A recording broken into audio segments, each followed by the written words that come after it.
Welcome to the part 2 of session 1, Civilization and Technology. In this session, let's look at a few more civilizations and look at the technology that contributed to their existence. And let's also look at cities as part of these civilizations, which essentially allowed these civilizations to be remembered and to essentially exist. The Greeks are, in a sense, our cultural forefathers, not because of related to them, but because the Greeks influenced Western civilization, and it was ultimately Western powers that colonized most of the world, and they left they left us with remnants of Greek architecture, of Greek thought, and Greek culture, and through their conquests. And so we all, in some sense, owe a debt of gratitude as well as perhaps a debt of anger towards the ancient Greek civilization.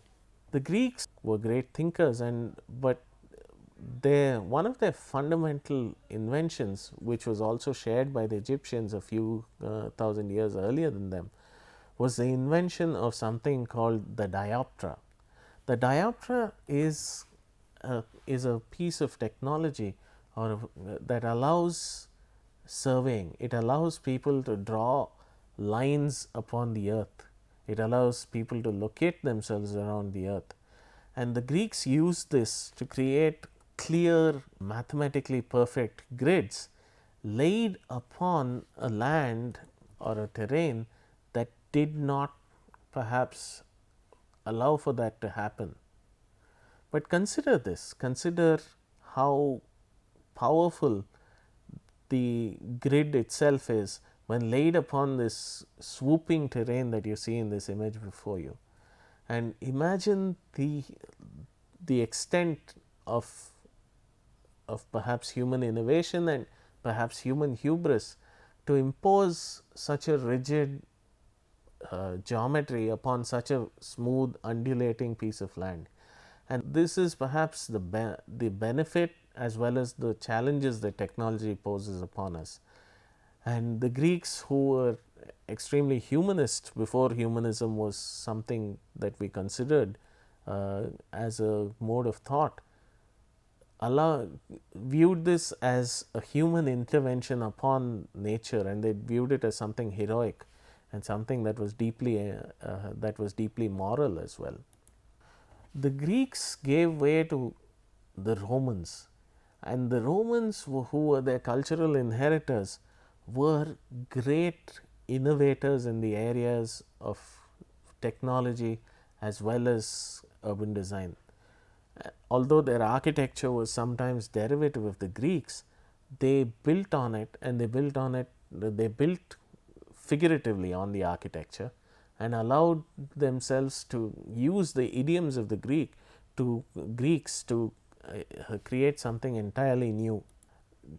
And Rome, as you may know, is essentially a group of 7 hills along the Tiber River. And Rome itself was not a great environment to be in, simply because they did not have water, a question that still plagues a number of cities throughout the world today.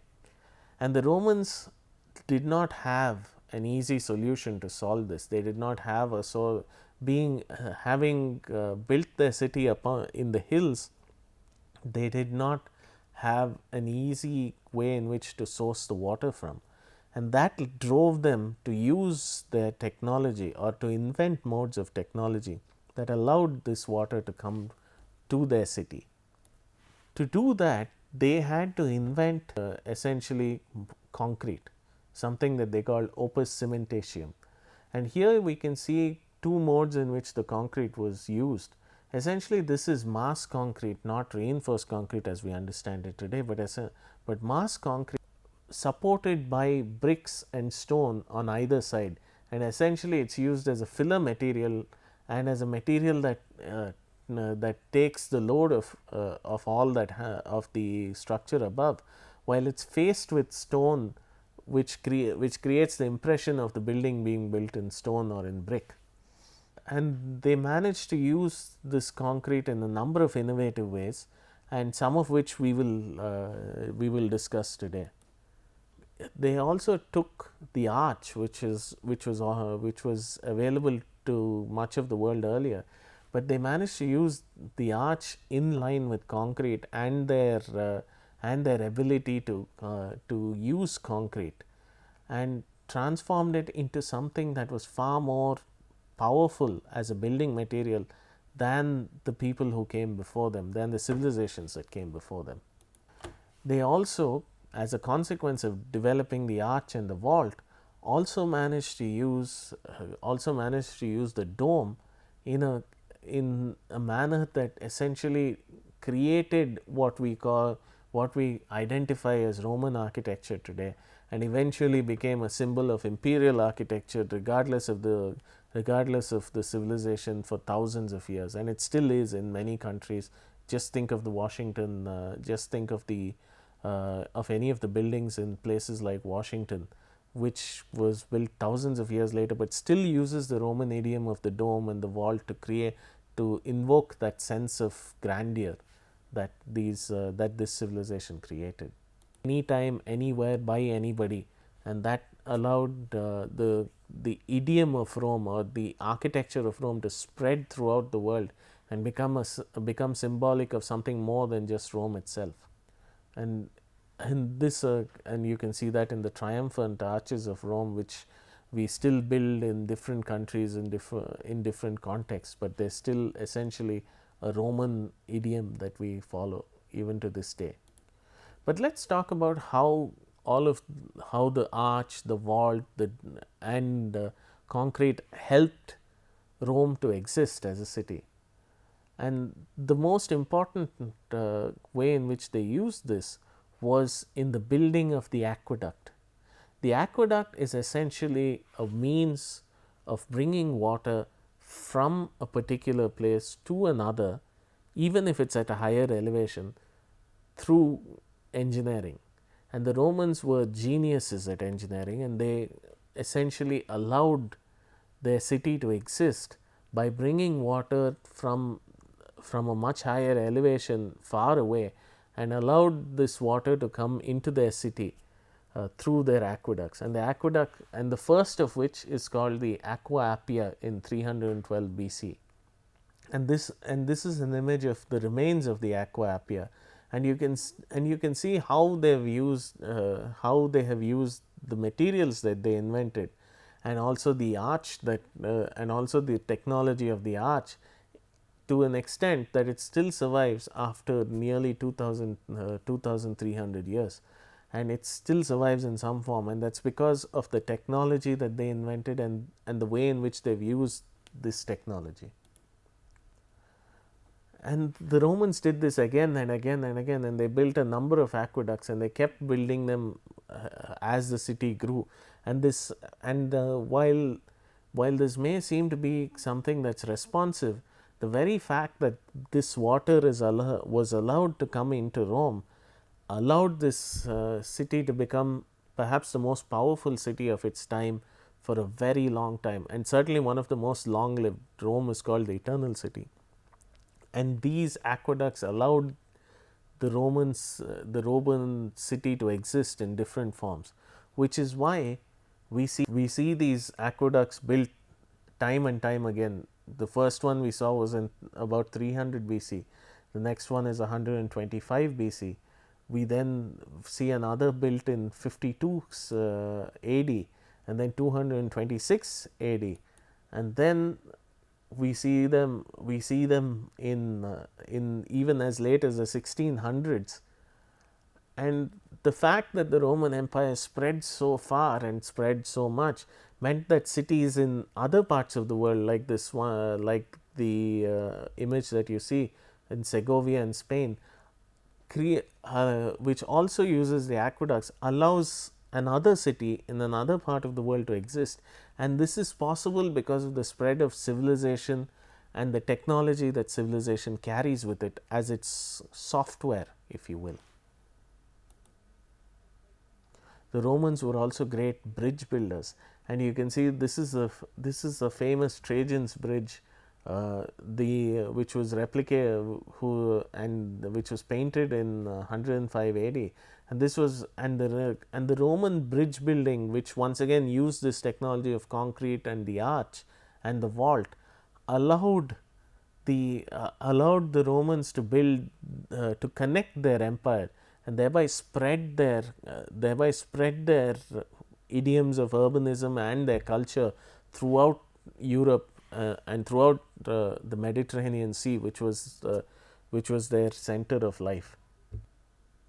The Romans were also great road builders, and they invented essentially road building as we know it today.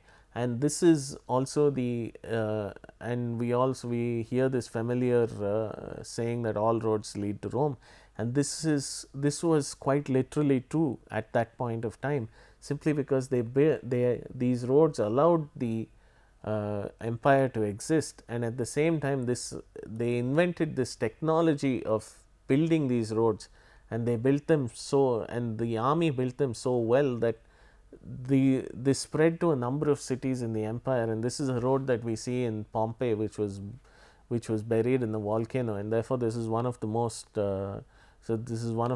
best preserved Roman roads in the world today. We then move on to perhaps the most pervasive technology in urban design, which is the wall, the city wall. Now, the city wall was essentially a response to the city becoming something that needs to be protected. It became something that required a barrier, a shield from invaders who wanted what the city had. And so we start to see the attacks on cities rise up from people who wanted perhaps from another city, or people who were tribesmen who wanted the wealth of the city, because the wealth even in its earliest forms was concentrated in the city. And the wall was built as a response to these invasions, and we can see that and even as early as the Greeks, we start to see machines to attack walls and to cross walls, and you see that in the Iliad and in a number of other early Greek texts and early European texts, and even all over the world, even in the Epic of Gilgamesh, we find these attacks on cities, and we find walls being the first line of defense in cities.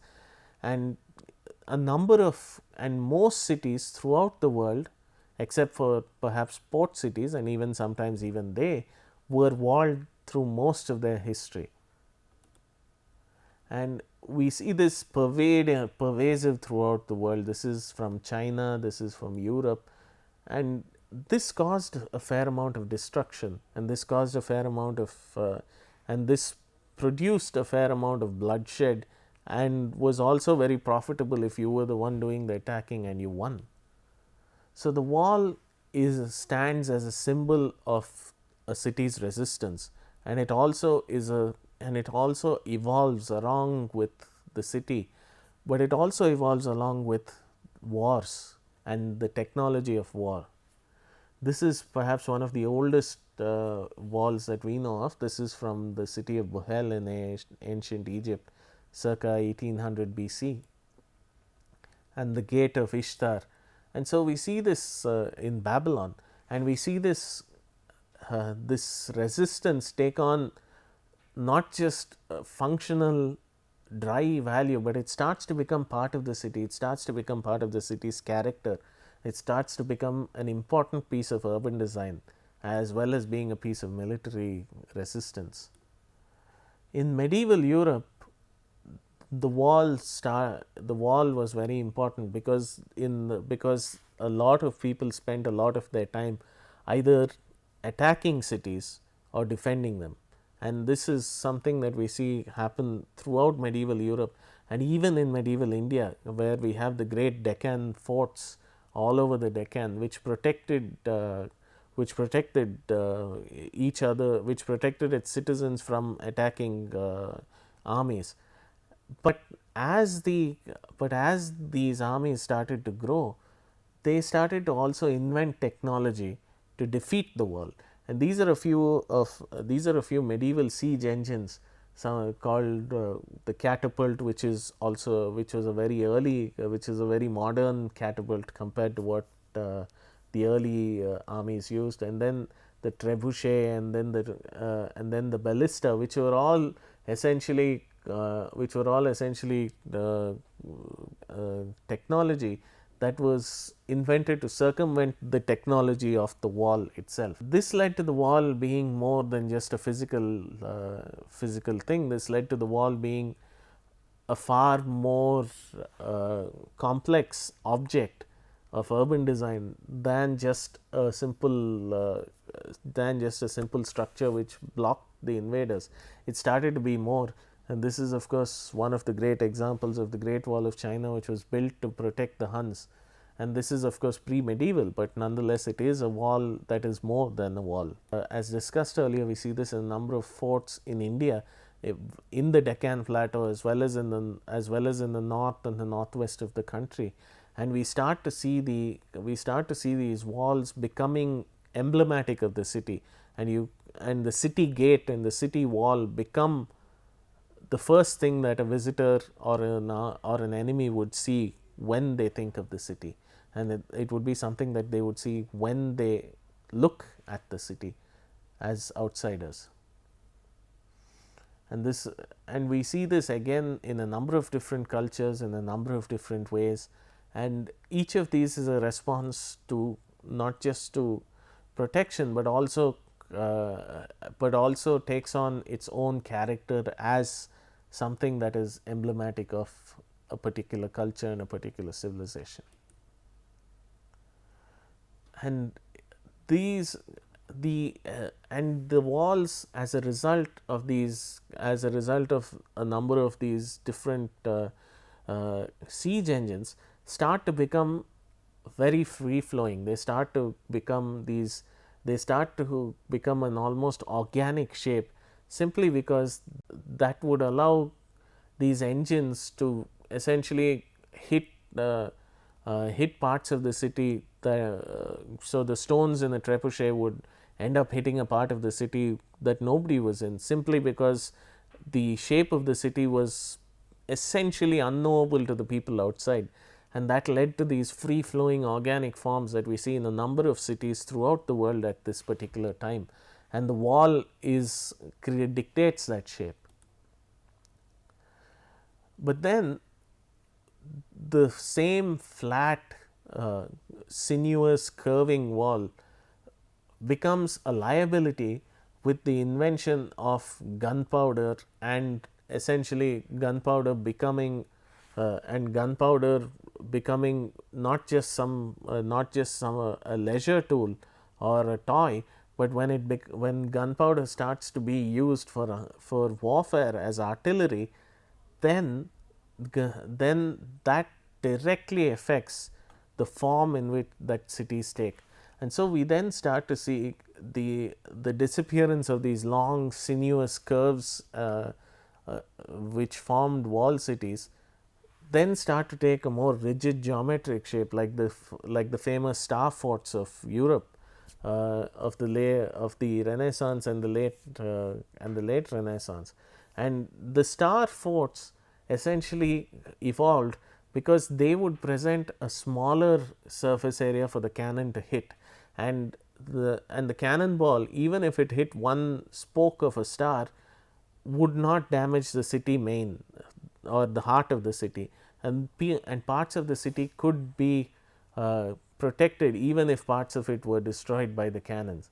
And this created these complex shapes and these complex forms that were essentially derived from a very star-like geometry, which presented more and more surfaces.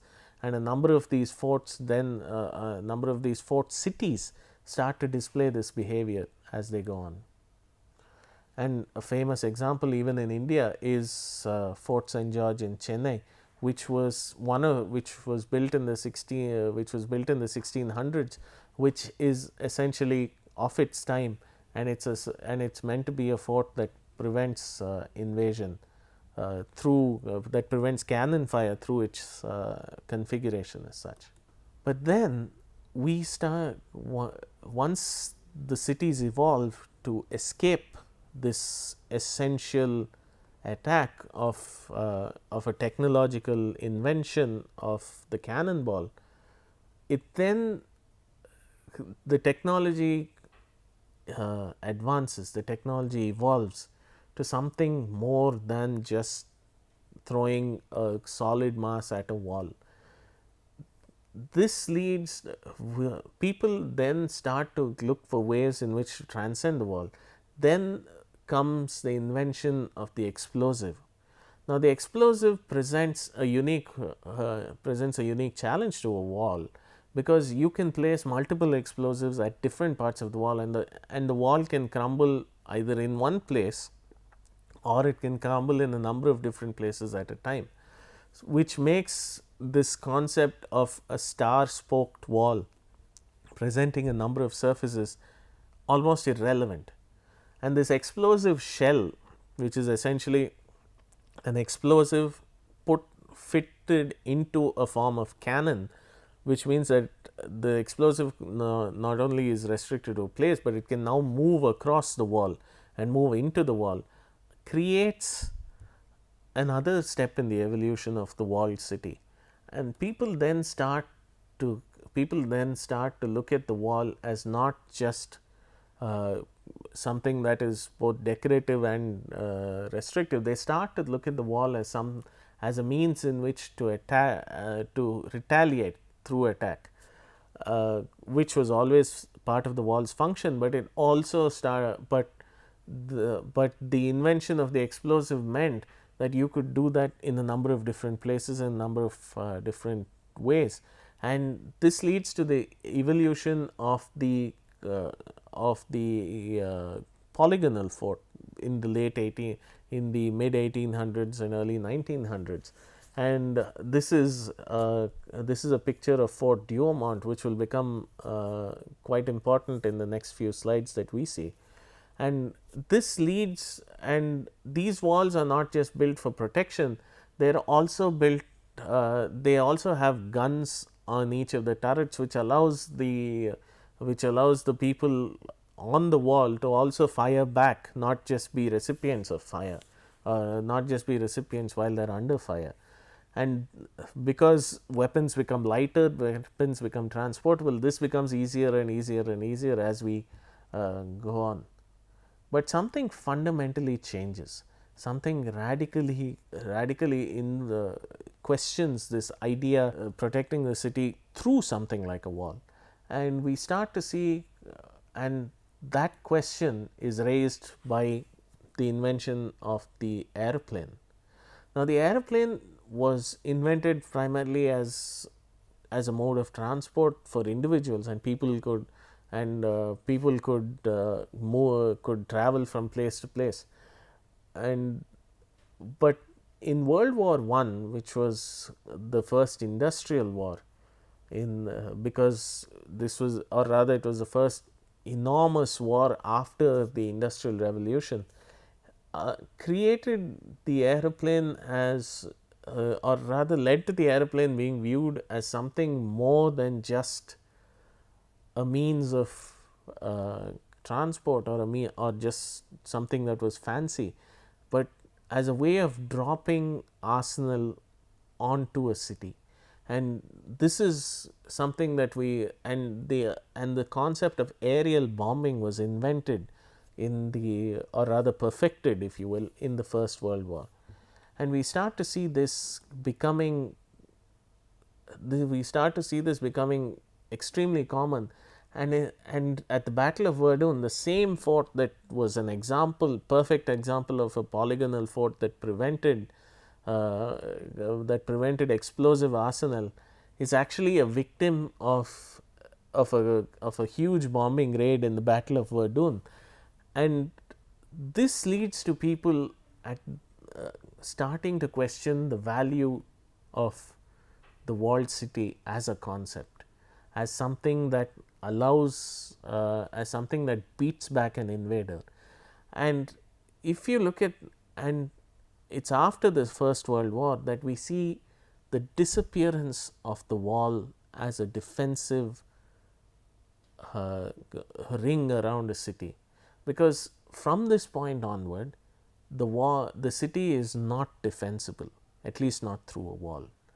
And we see, therefore, we see one of the oldest traits of urban design, which dates back from thousands of years. Even cities like Harappa, Mohenjo-daro, and Memphis were walled cities. That technology just disappears, and it disappears, or that mode of urban design just disappears, and it disappears because of a particular form of technology. And this is perhaps one of the most fundamental examples of how technology changes urban design at a very fundamental level. And it is one of the best examples of how the form of the city is directly impacted by the evolution of technology. And you see this in a number of different places and in a number of different countries, and this creates something new. But let's talk about, and this is an image of the devastation of bombing, and we can see that, as I said earlier, the wall is no longer the defense, and the defense has to come through some other means, but the wall itself can no longer do it. But let's talk about one more wall, perhaps the best known urban wall of the modern era, and this is, of course, the Berlin Wall. Now, Berlin is in the heart of East Germany. It was very much surrounded by East Germany. But however, in the Second World War, the Germans, the Allied powers of the West, and the Russians occupied two parts of Berlin, and the parts that were occupied by the Allies by the Western powers became West Berlin, and the parts of Berlin controlled by the Soviets became East Berlin. In the 1950s and early 60s, because of a number of political tensions, the city of West Berlin was walled off, and this created one of the most famous urban structures that you will ever see, called the Berlin Wall, in the late 1950s and early 1960s. And if this image shows you the impact that the wall had on the morphology of Berlin, and you can see that the wall, primarily which was a political construct, breaks the free flowing morphology of Berlin, and essentially cuts this city into two. And this takes on a very powerful shape. And if you've read any of the great spy thrillers of that era, you will find that the wall itself is something that evokes a number of emotions in a number of people. And the wall transcends, and the Berlin Wall begins as something that is preventive, but then it becomes this symbol of something more. You have children trying to climb it in this particular image, but it becomes a cultural artifact. So the wall evolves; it becomes something more than just something that is built for a political reason. It becomes a symbol of a number of things. And when the wall finally falls in November of 1989, it leads to one of the great celebrations of history, and this urban artifact, this piece of what is essentially urban design, becomes this great symbol of unification of a country, and perhaps, in a sense, more importantly, a city that transcended politics and became something that became the beginning of a mass movement. And so, we see at the end of this session on technology and civilization, we see that at every stage of our history as a civilized species, technology has played an important role, and technology will continue to play an important role in urbanism, the existence of the city, and most relevant to us in urban design. Thank you.